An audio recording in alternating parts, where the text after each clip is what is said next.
Yo, what's going on, guys? KrispyFlakes here. Welcome to the next episode of NBA Wordle Poeltl. I don't know if I'm saying that right, but hey, it sounds good to me. So, this one I'm going to switch up a little bit. I did my first episode, and I did not read the rules. I also showed the silhouette, which I guess is something you're not supposed to do, unless it's just, like, drastic measures, so, like, the last guess. So, I'm not going to be using the silhouette. But also, I wanted to find a way to make this a little bit more, like, interactive with you guys, so it's not just me just being like, just the entire time. That's how it was in episode 1. So, this is how it's going to work.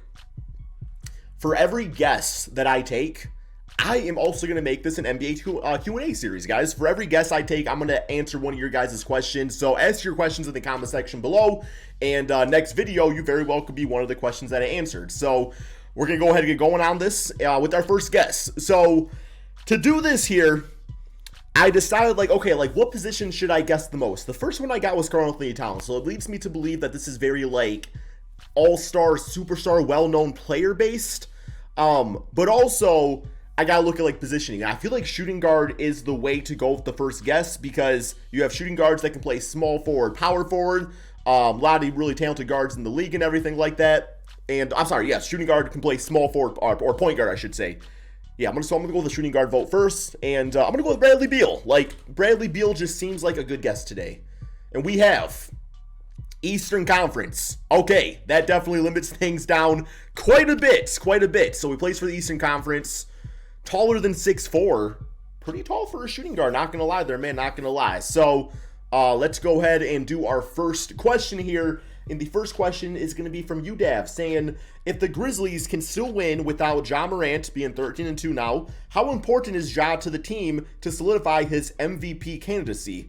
Okay, so this is my thing about Ja Morant. Ja Morant is an MVP caliber player. They are a better team with Ja Morant. I know the numbers don't say that, but just because you're a great team without Ja Morant doesn't mean that you're any worse with Ja Morant. And I know when it comes to MVP, we don't really look at value in that case. We do tend to look at more individual stats and everything, and Ja Morant's put one of the best stat lines in the NBA. So I don't really think it takes away from it whatsoever. With that being said, do I have Ja Morant winning the MVP? No, I do not. I have him in the voting, but I don't have him winning it. I don't think this is the year it's going to happen, so, which I don't think there's anything wrong with that. But, yeah, man, so just kind of my thoughts on that. Okay, so it's not a guard. That means it's going to be a big man. It's going to be a big man taller than 6'4". Okay, let's go with John Collins. I feel like John Collins, he can play some center. That'll take care of the power. Oh, older than 28, though? Older than 28 and higher than number 3. Oh, wow, that just got a little bit more difficult. What about Blake Griffin? Let's go with Blake Griffin, man. We're going to go with Blake Griffin here, okay? So Blake Griffin and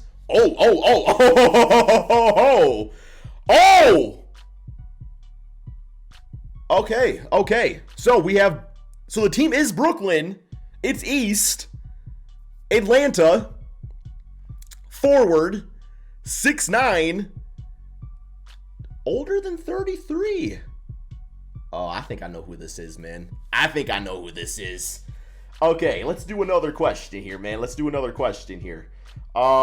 ahead and do this one by Philem, saying, Clippers' chances to make some noise in the playoffs next season with PG, Kawhi back, and Covington/Powell. Okay, man, so here's my thoughts on the Clippers. So obviously with the Clippers this season, they are exceeding expectations based off of the circumstance of their team.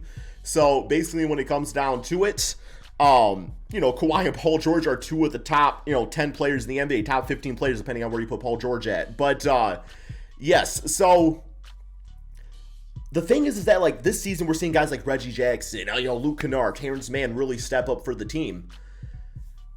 How are those guys going to react to not being top roles anymore? I think the good thing about guys like Luke Kennard is one of the best 3-point shooters in the NBA, so that's going to instantly insert into being a great catch and shoot player. He can play off Paul George and Kawhi Leonard just fine. Although Paul George and Kawhi Leonard not notoriously the greatest playmakers in general, but they do get they get some assists out there and stuff like that. So yeah, It's always nice to see when players go down with injury that you get to see other guys really step up and take some chances and everything like that.